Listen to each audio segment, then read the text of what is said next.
You're listening to WooSox Insider, presented by your Worcester Red Sox. Hello, everybody. Welcome back to another edition of the WooSox Insider Podcast. I'm Tim Quidadamo, TQ, joined by our goofy producer, just a silly boy, Dave Leonardi, from his Endicott College dorm room. How about that? Townhouse 10. Yeah. Represent.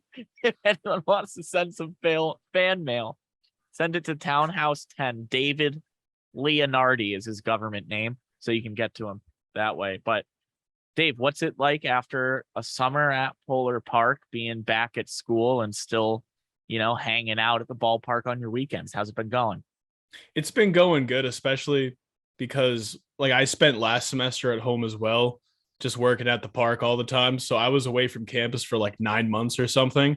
And it just feels so much different to be in the realm of being an employee versus being a student. It's just such a weird transition to go into. Yeah, you go from having responsibility to just being told stuff. Yeah, I come here and I'm just hanging out with my friends, and then I drive, an hour over to Worcester on the weekend. It just feels like I'm just morphing between my two different worlds.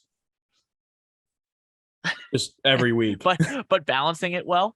Oh yeah, totally. Good. Totally balancing it well. Good to hear. You look like you're geared up for the NFL season. Starts tonight, the day of this recording. Pats just played their first game yesterday, for those listening and watching.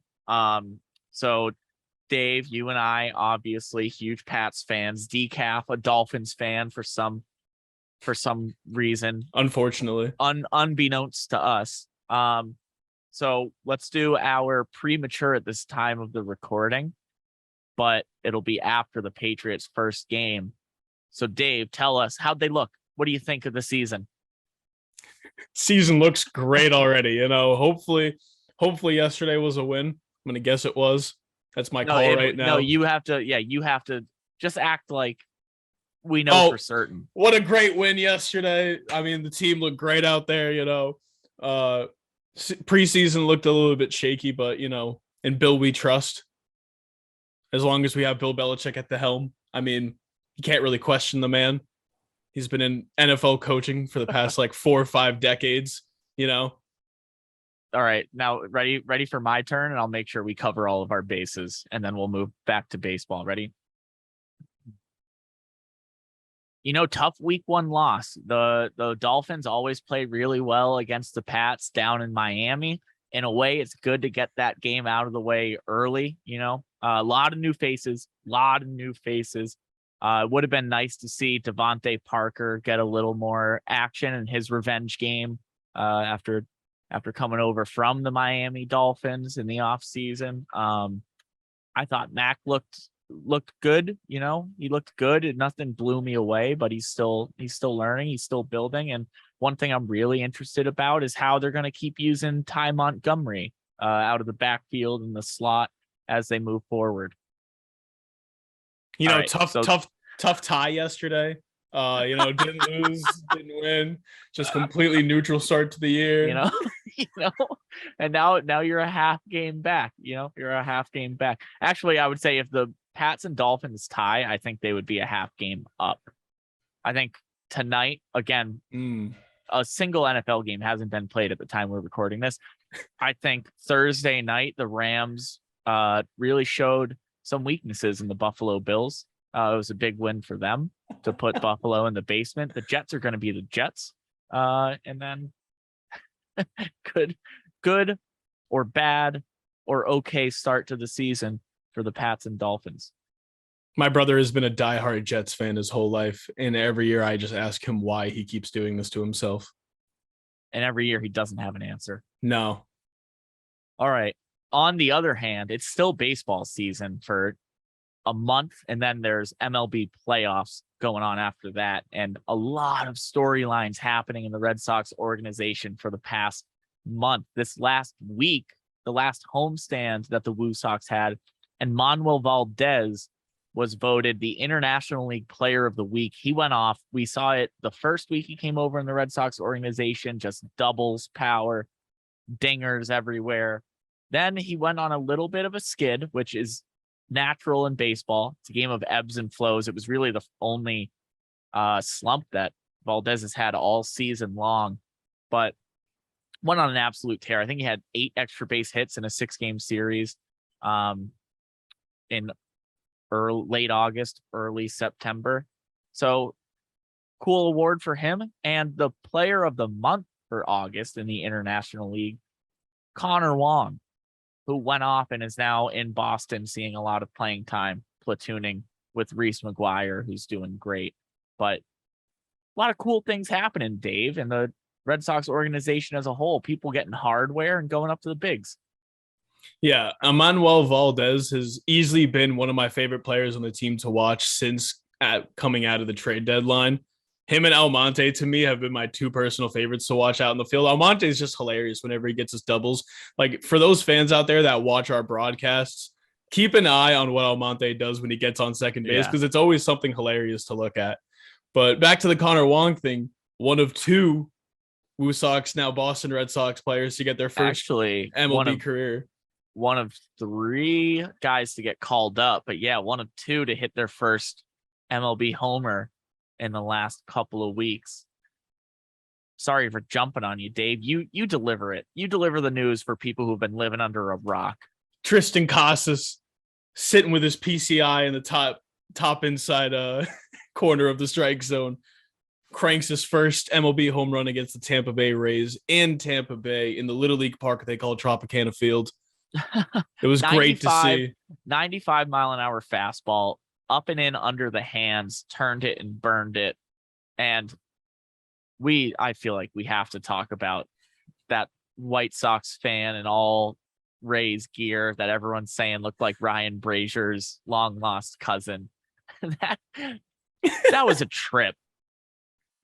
That was a trip. Dave, initial thoughts on that guy, and I want to hear what you would do or what you would ask for if you ever caught somebody's first major league home run. I thought it was like it's obviously bad because it's Casas' first home run ball. Give him the ball. But I couldn't help but just to laugh at just the sheer honesty he had when they were telling, like, he was, I don't know if he demanded or they offered him like all these autograph stuff and everything else. And he just went on to just be like, I don't know who these guys are. And then what was it? Jemai in the interview was like, do you know the guy who hit it? Like the home run? And he was like, no, I have no idea. I just want some stuff. And like, honestly, the only thing I applaud is just the sheer honesty of it. The dude's just like, I'm just here for some stuff. Yeah. The story is amazing that the only reason he was looking down was because he was in a balancing act between his phone and some chicken wings, and he dropped his phone. So then he bent down to pick it up and just heard everyone screaming, and the ball just landed. Like it just went right to him. And when you add that on top of completely decked out in Rays gear, not a Rays fan at all. Jerseys are expensive. I don't know who was on the back of that jersey, but jerseys are expensive. And he's just buying a Rays jersey, even though he doesn't care about the Rays at all. Bananas. And then the White Sox jersey on underneath was so good. You couldn't have drawn up, like if someone was writing a sitcom around a baseball team and they drew up that scenario, people would go, that's too out there. Like Casas hit it to the most nonchalant neutral fan that was sitting in Tropicana Field that had absolutely probably no interest on what was even happening on the field. Just there. None. Just there enjoying the atmosphere down in St. Pete. And chicken wings.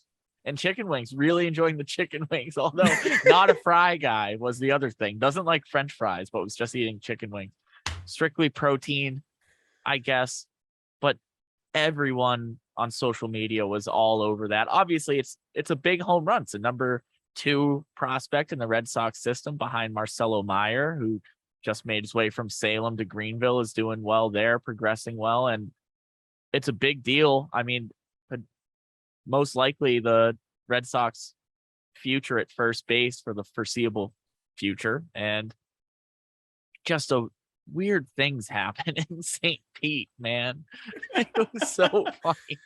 You know, I feel sympathy for him because I've been in that situation where you don't want to give up the ball. I was doing college visits with my dad. We were heading over to Syracuse, but we had left the day before. So we stopped at the Tri-City Valley Cats ballpark, who was the former single A affiliate of the Houston Astros. And when you walk into the ballpark, the main gate is probably it's like right behind home plate. And I looked at my dad and I was like, oh, this is easily foul ball territory. I can easily get a ball here. No more than 30 seconds after that, I hear a crack of the bat and a ball comes up and over the netting and starts bouncing along the main concourse, right? I go running after it. We just bought me new shoes the day before. I slide on the concrete, put a hole in them. Totally worth it, right? But I'm 17 and I grab the ball and I kind of look around and I notice there's 12 10-year-olds that were running after the ball with me, and I was the one that dove and got it. Yep. So I stand up and I hold up the ball expecting people to be like, yeah. And instead, just a plethora of dads just give the ball to a kid, give the ball to a kid. Tunnel vision. Walked right up to my dad, gave me a high five, and we sat, got some pizza, got some waters because I was 17. Sit down, watch the game. That's too old. You I have give the ball to a kid. I have the ball still. It's on the mantle in my living room, and it looks beautiful there. Dave, come on, man. Have you not learned anything working here? You got to give the ball to a kid. There was more. Yeah, there was more opportunities here. Hey, those kids had gloves. I didn't. Got to be more aware than that. Keep your head on a swivel. Come on. They're children, Dave. Yeah, and so was I. I was 17. That's a legal child. You were a grown adult. You were a grown adult. Anyway, that Tristan Casas up in the bigs, first major league hit in his debut at Fenway, and then first bomb at the Trop with just antics. My favorite part about that guy, before we move on, is he got Devers and Bogarts to sign a baseball and could not pick out who Rafael Devers was. One of the most recognizable faces in all of baseball, because he's Carita. He's a baby face assassin, just mashes taters and just looks like a big kid out there having fun. And he couldn't pick out Rafael Devers. Had no idea what he looked like. So never too late to become a huge baseball or Red Sox fans for those listening. And apparently never too old to get a home run ball and hold it hostage, as Dave told you anecdotally. And that man who caught Casas' first home run ball can tell you by the trunk full of memorabilia that he went home with: a bat from Tristan Casas and a couple of signed baseballs. So weird time, weird week. And part of that weird week, Bobby Dalbec optioned to AAA Worcester. So the first time playing for the Worcester Red Sox, although Brian Simmons Hayes did a great job on social media letting everybody know, not the first time he's worn a WooSox jersey, because at the alternate training site at McCoy in 2020 is when we got our first look at players in WooSox jerseys, and Bobby was down there as one of them. In 2019, Bobby made his AAA debut. He played 30 games for the Paw Sox, hit 7 bombs in 30 games, and then he played on Wednesday night in Lehigh Valley, went 3 for 4 with a home run again. So 31 games, 8 bombs, driven in 17 runs at the AAA level. And it'll be interesting to see, obviously just speculation from us two schmucks. It'll be interesting to see what they do with Bobby, who's been playing first base for the last 2 seasons, but has played time at third base, is great defensively anywhere you put him. So who knows? Interesting case, but part of that organizational depth that Chaim Bloom is so high on. But regardless, Dave, fun to see Bobby Dalbec play at Polar Park if he's still with us by the time the last homestand comes around. Yeah, it's definitely fun to see him back at the park, especially I'm excited for this last homestand if he's still there. to see him playing again, because it's been a few years since I've seen him at the park, at work, and stuff like that. And this year in the MLB has definitely been more of a down year for him compared to recent years. But it's nice to see just last night getting another Bobby bomb back there, getting his confidence back up. So hopefully, instead of this visit to AAA being more of like a dang, wish the season had gone better, it's more of a confidence booster and a look into improvement for the future, basically just positive outlook. As a fan, when you take the levels and promotions and options out of it, just as someone watching the pure baseball, Bobby's electric. Oh yeah, he really picks it at each of the corners and has almost 500-foot pop. So he's a fun dude to watch. If he gets a hold of that baseball, it's flying. Yeah, it's scary. Pop off the bat is crazy. And we all know that the ball can fly here at Polar Park if it's warm and the wind's blowing out. So it'll be interesting to see where he can put a baseball. But last homestand, we mentioned it, Dave. We've played, what is it? We've played 69 home games so far. 6 more to go. Final homestand, 6-game series against the Syracuse Mets, who are currently in second to last place in the International League. And it should be fun. It's going to be a lot of fun. It's Fan Appreciation Week. So we're going to be recognizing Booster Club members, season ticket members, and all of our incredible corporate partners are going to be giving away gift cards and fun prizes for randomly selected rows and fans that attend the games. As always, you can still get tickets at WooSox.com. Call in the ticket office at 508-500-8888 or by visiting the WooSox box office, as Ben DeCastro calls it, but right outside Gate D, the ticket office on Madison Street, right next to the team store when you're getting some of your merch. And I mean, Dave, our last Give a Wednesday of the year, our last bobblehead of the year. Is this your favorite bobblehead? It's got to be, because it's not just a bobblehead. It's a bobble body, baby. Exactly. Smiley ball. It is. It is going to be in my nightmares. If we're being completely honest, it looks just like the Smiley ball suit. Obviously, it's just a big yellow ball with eyes and a crooked smile. Smiley on the back, pin on the back as well. That's like insanely accurate, though. Like that's an insanely accurate Smiley ball bobblehead. And Dave, you pointed out before we started too, the only thing that's not exactly accurate to the Smiley ball that roams around Polar Park on any given game day is he is standing on a pair of tree trunks down here. Look at those things. Saquon Barkley is jealous of Smiley ball. The calves and thighs on Smiley. Also, look at the feet. He has to be like a size 15. Oh my lord. Yeah. So Smiley ball. Shaquille O'Neal has some competition. You could not. I don't care how much of a running start you get and how much mass you have. Full head of steam running into this Smiley bobblehead. You're not knocking him over. Weebles wobble, but they don't fall down. Smiley isn't going anywhere. He is built from the ground up, if you will. That's a solid foundation on the Smiley bobblehead. Fans can get that thanks to Bartholomew and company on the last Give a Wednesday of the season at Polar Park during Fan Appreciation Week. So make sure you come by. I was equally excited and scared when these came in the other week. But the day before that, Tuesday, 6:45 first pitch, our last weight pass game of the season. And fans also receive a photo retrospective of the season. The photography team here at Polar Park just captures every single moment, almost literally every single moment. Literally. So fans are going to get a photo retrospective for our Take Two Tuesday promotion. They'll get a couple of them. I love weight boss nights. Weight bus nights are awesome. They're the best. The pregame ceremonies on weight bus games are the best. Oh, they're great.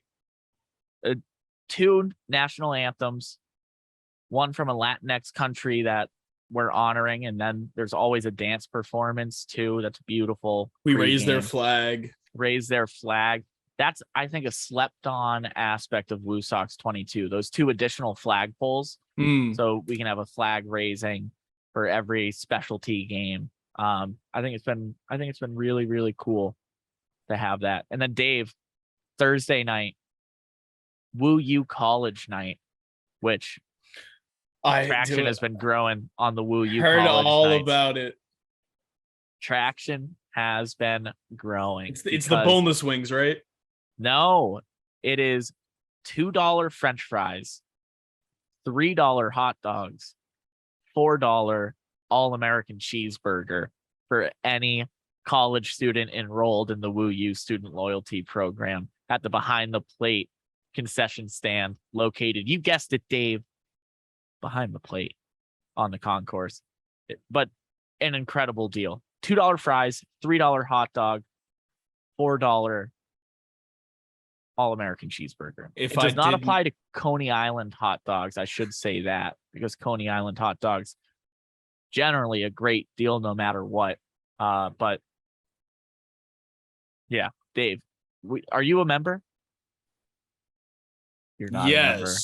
Yes. As an employee of the Worcester Red Sox, yes, I am a member. At the time of this recording, on what is it? At 1:30, 1:28 to be exact, on a Thursday afternoon, September 8th, Dave Leonardi, not a member of the Woo U student loyalty program.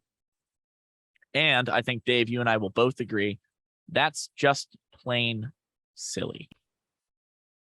It's just silly that you're not, because you're missing out on this 2, 3, 4 deal. I have been known to be a goober. Yes, this is very silly of me. Goob move. It's a goob move. So any of you college kids listening, you're just coming back to Worcester. Maybe you're coming in from out of town. Wait, TQ, can you tell me how I would join? You can go to WooSox.com and you can join for free. For free. For free? Yeah, you can join for free. And then when you come to the ballpark, because you're a college kid, new in Worcester, you're trying to get to know the town that you're going to spend the next 4 years at, and you don't know where to start. You start at Polar Park on a Thursday night. And then guess what?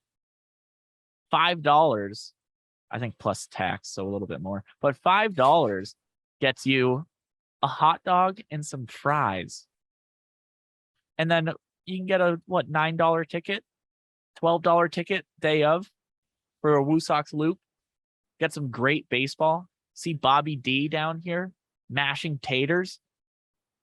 And then you're just mashing taters in fry form in between your chompers, enjoying a night out. What's better than that? So chill in the craft corner, get a bee hoppy. Yeah. So everyone that's listening to, as long as you drink responsibly and are of age, come by Polar Park on a Woo U college night. Enjoy your time in the craft corner, and everyone abuse the 2, 3, 4 deal. That's an outrageous deal we're doing. That I don't know how the business end works at all, but it seems like we would lose money on that. What was the night at McCoy where what was it, like quarter hot dog night or like dollar hot dog night or something? I think quarter hot dog night, and then the production crew would have a hot dog eating contest that would usually end in a lot of disqualifications, if you catch my drift. Same rules apply as the 4th of July fireworks. You got to keep them down or you're disqualified. And yeah, so Decaf was always had a horse in the race in that hot dog eating contest. I wasn't on the graphic in 2019, but I still participated. I remember we talked about that in an earlier episode. Just the beginning of this season. Just a competitor. Really. They were like, "Oh, we're eating hot dogs," and they were like $1 each, and I was like, "Oh, word!" Downed like 10 of them throughout the course of the game. It was great. I'm just there for the spirit of it, man. So yeah, maybe, I don't know, fantasy football starting up. Maybe if someone in your league, you're a college student, someone in your league gets beat by like 50 points or something in week 1 or 2, maybe their punishment is they have to eat as many hot dogs as they can. Doesn't sound like you can do that at Polar Park. Doesn't sound like a punishment to me. It just sounds like a Wednesday. Yeah, it just sounds like a Thursday specifically on a WU college night. Yeah, Dave. Yeah, Dave. And then our last fireworks show of the year, Friday, September 23rd, Hollywood themed musical soundtrack during Fan Appreciation Week. Unibank fireworks shows have been truly lit all year long. I feel like I'm too old to say lit. You got to give me honest opinion, Dave. My heart wasn't in that one. My heart wasn't in that one. I said it and I was like, wow, you're old. You shouldn't say that. What do you think? Am I allowed to say lit? It's just like the way it's got to come out. Am I allowed to say lit? Like, it's lit. What if I say it like that? Like a Travis Scott ad lib. Right. Just start talking like the Migos. What if my heart's in it? Let me try it again. Unibank fireworks have been lit all year. Okay. It's gotta just roll off the tongue. It can't be like the focal point of the sentence. Right. It's you have to commit to it early and often. I get you. Anyway, that's Friday night. Saturday. Go ahead, Dave. Live performance by Dr. Charles. Saturday, the last Saturday matinee, 4:05 first pitch during Fan Appreciation Week, which is brought to you by Bank of America, by the way. Saturday, sunset catch on the field presented by Duncan's, always beautiful. But one of the coolest things I think we do pregame towards the end of the year, the passing of the puck. Worcester Railers are getting started soon. They're a fun time at the DCU Center. We have the DCU club here. The DCU Center a couple blocks away in downtown Worcester. Always a hoot. Worcester Railers Day and a passing of the puck. Pre-game ceremonies. We have Railers players not throw out a ceremonial first pitch. Ceremonial slap shot. Sick. That is sick. Pucks. Yeah. You a big hockey guy, Dave? Not necessarily. My dad, oh my God. My dad could talk day and night about hockey. He's been a lifelong New York Islanders fan literally since they were founded in 66 or something. My dad was born in 64, so he's literally been a fan of them ever since. But I have been to a Worcester Railers game before I started working in Worcester. It was my junior year of high school. Went with me, my dad, and my other friend David. And who did you steal a puck from? Like some 6-year-old? No, but it was Star Wars night, and we took a sick photo with the stormtroopers and Darth Vader. I think they were stormtroopers. I couldn't tell you what the characters are. What? There's nothing better than that. Finally, Sunday, 1 o'clock, 1:05 first pitch. As always, pregame ceremonies get started around 12:30. The WooSox season finale, WooSox 22, coming to an end Sunday early afternoon. The Fan Appreciation finale, as we mentioned, presented by Bank of America. Every Sunday is a Fallon Health Family Fun Day Sunday. Face painters, live music on Summit Street, balloon artists, and then Kids Run the Bases after the game presented by HP Hood. But the Fan Appreciation finale, there are always so many giveaways the last day of the year, including one of the coolest things, again, that I think we do. So back-to-back Saturday passing of the puck, and then another awesome thing we do at the end of the game on Sunday. I think some random fans get a golden ticket, it's called. And that means post-game, they get to go onto the field and receive game-worn jerseys from right off of the players' backs. Literally giving you the shirt off their backs to show their appreciation for the smartest baseball fan base in the world, Boston Red Sox fans that come out and pack the house in Worcester every day. So, Dave, I'm going to make you pick a favorite.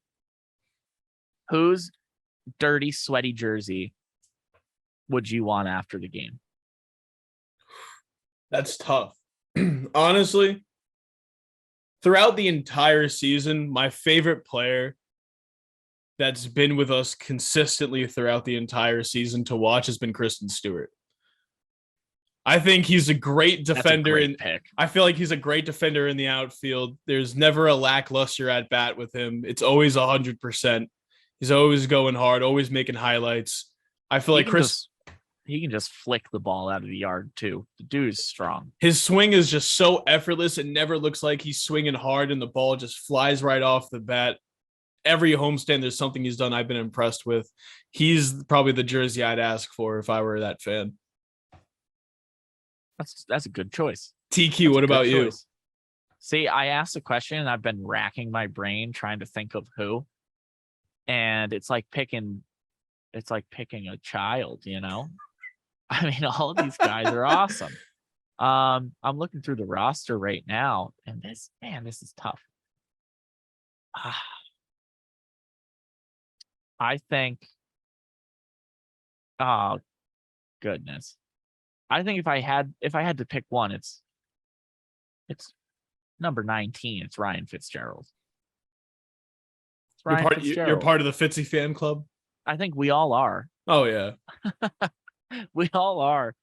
But, I mean, talk about a guy who just grinds out every at-bat, every play in the field, just puts the hard hat on when he comes into the building and goes to work.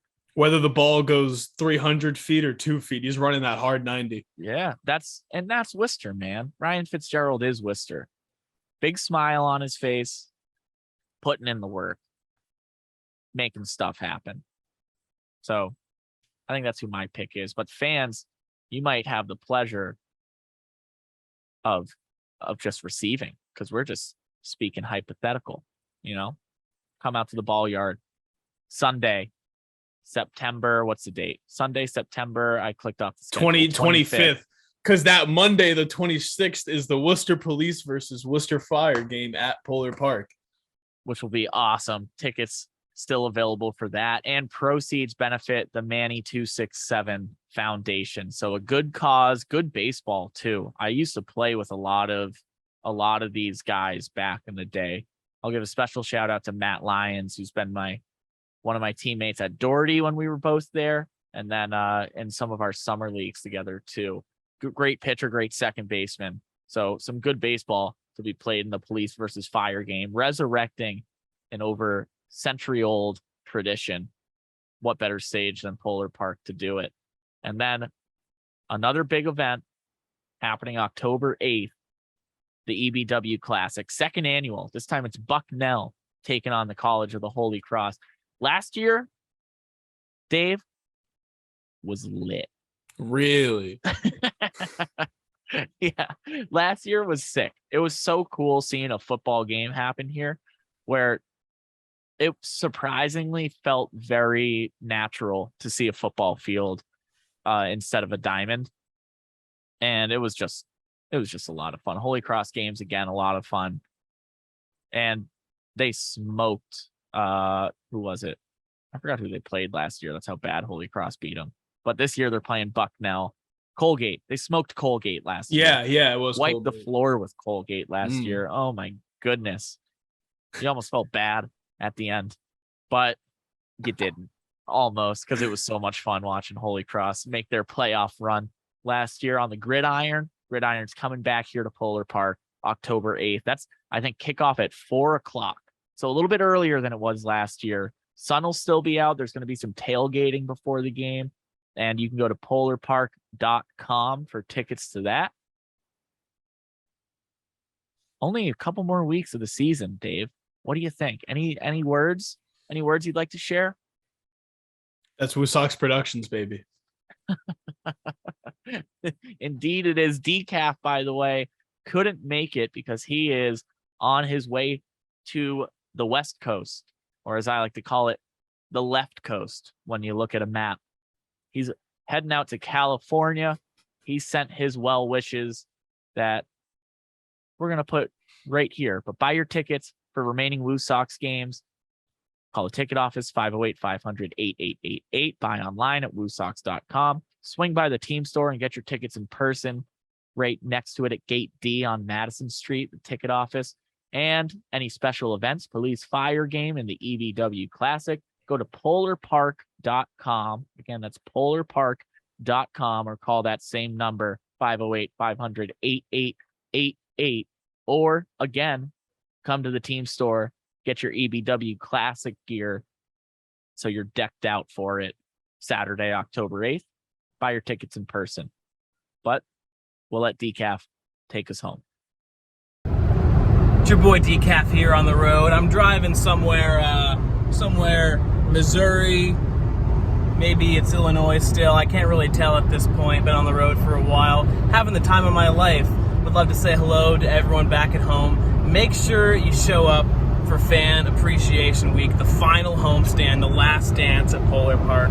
I mean, if you're a fan of the podcast, you got to come show out so we can show you how much we appreciate you. I don't know, maybe we come up with some kind of special gift for our strong crowd of podcast listeners. I don't know, but just want to let you guys all know that I love you, I appreciate you, I'm thinking about you. Go WooSox, Dave and TQ. I can't wait to be back on the pod soon. And yeah, never do what I'm doing right now. Bye, everyone. I love how is that a WooSox hat he's wearing too in that video? Like he's just always ready for work. Always repping. Yeah. So essentially, also we love Decaf too, obviously. Essentially he said everything we already covered, and then advised nobody ever to drive cross country East Coast to West Coast. I'm in Missouri. I don't know if it's Illinois, but I'm in Missouri.